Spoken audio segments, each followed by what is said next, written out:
Capítulo 188. Nariz fino, sobrancelhas finas, bochechas levemente caídas, olhos azuis claros, Quilangus se examinou no espelho. Ele tinha certeza de que não parecia diferente do homem inconsciente. Depois de ensaiar alguns gestos do homem, ele se abaixou para arrastá-lo do chão e o enfiou dentro de um guarda-roupa. Estendendo a mão direita, com um estalo audível, ele quebrou o pescoço do homem. Quilangus pegou seu lenço e limpou as mãos antes de fechar a porta do guarda-roupa. Voltando lentamente para o espelho, ele vestiu um terno preto transpassado, colocou uma gravata borboleta e levantou uma garrafa de perfume de cor âmbar. Ele pingou algumas gotas no pulso e passou em de si para se perfumar. Quilangus arrumou o cabelo na frente do espelho e saiu da sala. Ele juntou as mãos e disse ao mordomo que estava esperando do lado de fora: "Não deixe ninguém entrar no meu quarto, estou mantendo algo muito importante lá dentro." "Sim, barão."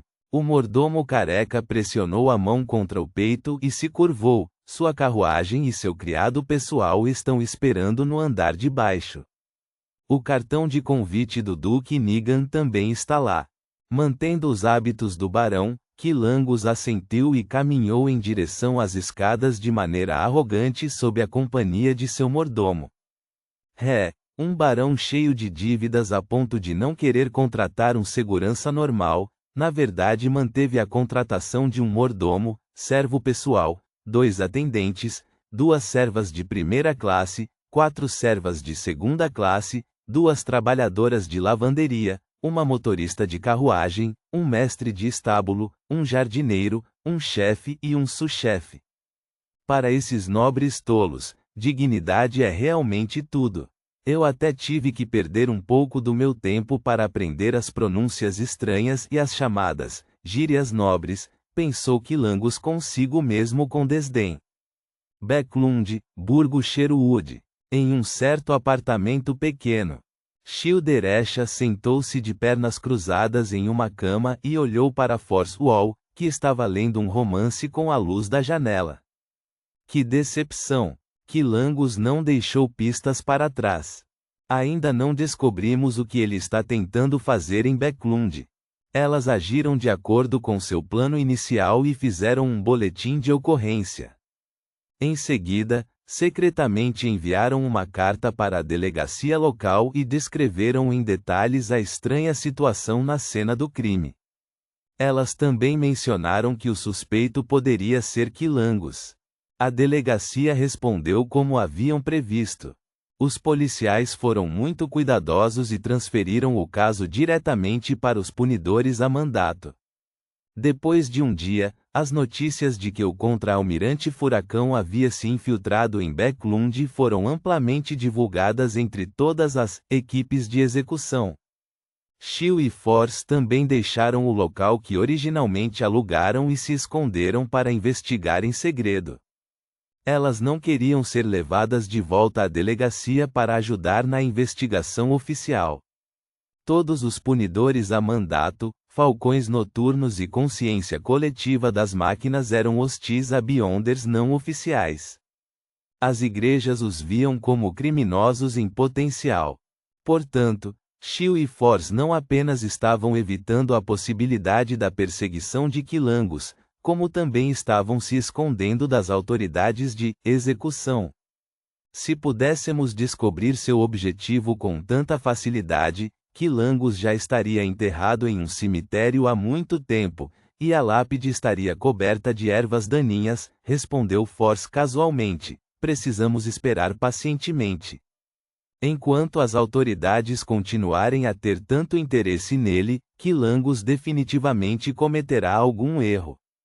Tenho que dizer, tenho muita inveja de um item místico que permite alguém mudar de aparência. Shield abraçou os joelhos e olhou pela janela. Estou preocupada que Quilangus tome medidas em breve e depois fuja de Backlund antes que alguém possa reagir. Se isso acontecer, não sei quando poderei avançar para a sequência 8, muito menos para a sequência 6 ou sequência 5. Ela fez uma pausa e murmurou enquanto seus pensamentos divagavam. Eu não sei quando poderei recuperar as coisas que pertenciam à nossa família. Faz quase um ano desde a última vez que vi meu irmão mais novo. Force deu um sorriso reconfortante. Quando você realizar seus desejos, permita-me escrever uma história sobre suas experiências. Seria definitivamente interessante e empolgante. Na verdade acho a senhorita Audrey bastante generosa. Mesmo que Quilangos escape, acho que ela ainda vai nos recompensar generosamente. Afinal, estamos nos ocupando há tanto tempo, e até mesmo conseguimos fazer com que Quilangos aparecesse. Tomara que sim. Por que não posso ter encontros fortuitos? Shio agarrou seus cabelos loiros na altura dos ombros. Force franziu a testa e disse: no mundo dos Beyonders, encontros fortuitos geralmente são acompanhados de perigo. Ainda estou para descobrir o que significam os delírios que ouço durante a lua cheia, ou ainda se resultarão em mudanças negativas. Podem existir encontros fortuitos sem perigos, mas são muito, muito raros. É difícil que seu desejo seja realizado, a menos que recebamos os favores de uma divindade ortodoxa, ou a atenção de alguma existência oculta e amigável. No entanto, seria difícil dizer se realmente se trata de um deus maligno, ou de um demônio disfarçado. Shio se sentou ereta e desenhou uma lua carmesim em seu peito. Que a deusa me guarde. Duque Nigan estava em sua mansão localizada em Backlund, no Burgo Imperatriz, realizando um grande baile. A mansão possuía duas partes. Uma era o salão de dança localizado no térreo, coberto de glamorosas lajes de pedra esculpidas com complicados desenhos. Havia também o excelente conjunto de músicos do Duque tocando em um canto. Subindo as escadas, havia um corredor sinuoso que circulava o salão localizado no segundo andar. Os convidados estavam segurando seus óculos, se apoiando no corrimão, olhando para as pessoas dançando no térreo como se estivessem desfrutando de uma partida de esgrima das arquibancadas. Ocasionalmente, um cavalheiro andava diante de uma dama ou sua esposa para convidá-la para dançar. Se o convite fosse aceito, os dois desceriam as escadas de mãos dadas e entrariam no salão. Do outro lado do corredor, havia portas e mais portas. Eram quartos que haviam sido alocados aos convidados como seus alojamentos. Mas atrás de uma porta francesa havia um corredor, e nos dois lados do corredor havia várias estátuas de gesso, eram todos os ancestrais da família Nigan. No final do corredor havia outro salão onde era possível ver o baile. Mesas compridas estavam cobertas com uma variedade de comidas deliciosas e bom vinho, e outro conjunto de músicos pertencente ao Duque tocava melodias tranquilas para os convidados. No salão, os convidados estavam reunidos em grupos. Alguns sentados e outros em pé, conversando sobre todos os tipos de assuntos. Aqueles que desejavam se afastar das frivolidades por um tempo iam às varandas anexas para contemplar o jardim e apreciar a lua carmesim no céu. Depois de participar da dança de abertura, Audrey Hall ficou no segundo andar acima do salão de dança e olhou para as velas nos enormes lustres de cristal pendurados no teto, distraída. No entanto, ela notou que muitos jovens rapazes pareciam se animar para vir e convidá-la para uma dança. Então ela sabiamente deixou o local e foi para o corredor que dava para o salão de refeições.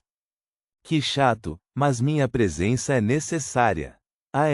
Eles não podem simplesmente me deixar observar em silêncio? Devo dizer que algumas pessoas têm expressões faciais intensas quando dançam. Eles me lembram animais à procura de parceiros. Audrey abaixou a cabeça, olhou para as pontas dos pés e caminhou em linha reta por puro tédio. Nesse momento, o canto de seus olhos captou uma figura se aproximando. Ela diminuiu a velocidade, ficou ereta e instantaneamente se tornou a elegante e calma senhorita Hall. Bom dia, Barão Gramir, Audrey cumprimentou com um sorriso e etiqueta impecáveis. O Barão Gramir tinha sobrancelhas finas e olhos azuis claros. Ele sorriu e se curvou. Prazer em encontrá-la novamente, senhorita Hall. Você é a joia mais brilhante e deslumbrante deste baile. Depois de trocar algumas palavras, o Barão Gramir se dirigiu ao salão de dança, enquanto Audrey continuava se aproximando do salão de jantar. Depois de alguns passos, ela de repente franziu a testa. Havia perplexidade em seus olhos verdes. Barão Gramir não é o mesmo de antes. No passado, quando ele via uma senhorita ou senhora com um ranking mais alto do que ele, e que fosse relativamente bonita, ele olhava para o lado sem olhar diretamente para elas. Então, ele olhava e desviava o olhar constantemente. Mas hoje, ele parece muito confiante. Além disso, sua colônia é fedida. Nas numerosas festas de antes, seu corpo emitia a nota final da fragrância de colônia amber, almiscarada, porém fraca, não ostensiva, mas ao mesmo tempo elegante.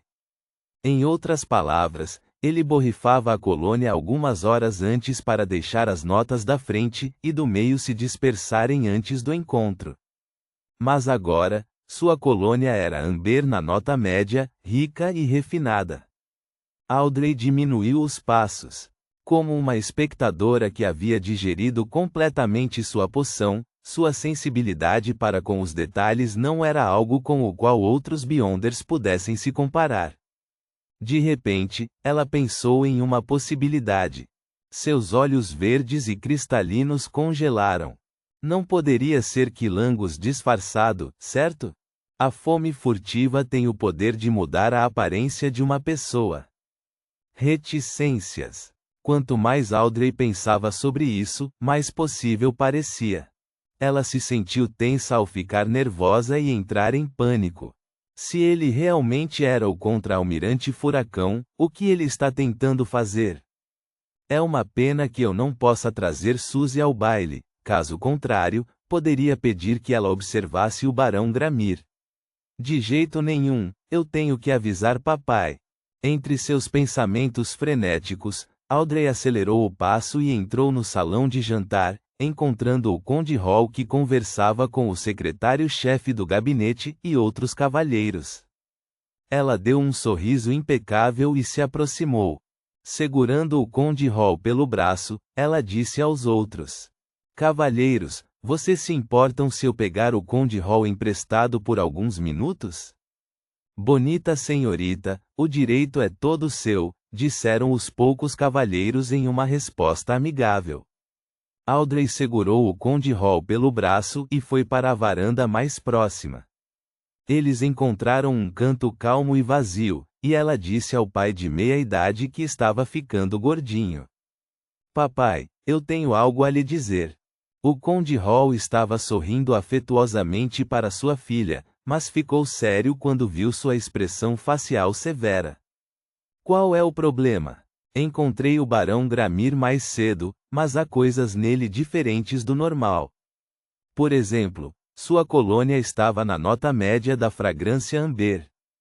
Costumava ser a nota final. E, Audrey continuou com as coisas que achou diferentes, podendo ser considerado como sensível e meticulosa.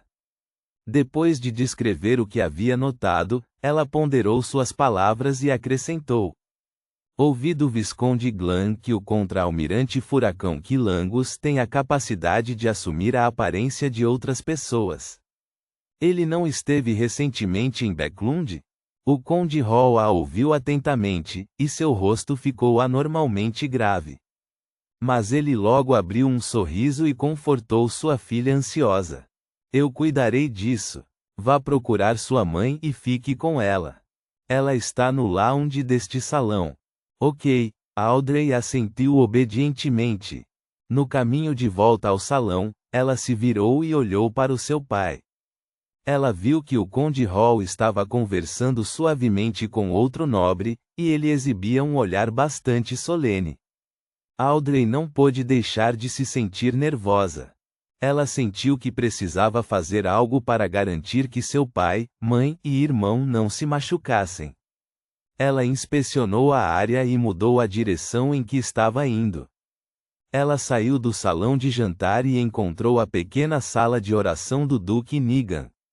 Ela fechou a porta e a trancou atrás de si. Olhando para o símbolo do Senhor das Tempestades diante dela, ela subconscientemente encontrou um canto remoto e escuro. Audrey sentou-se com o corpo inclinado para a frente, juntou as mãos em uma posição de oração e apoiou a testa. Então, ela recitou suavemente em Hermes: O louco que não pertence a esta época, você é o misterioso soberano acima da névoa cinzenta, você é o rei do céu e da terra, que brande a boa sorte. Ponto.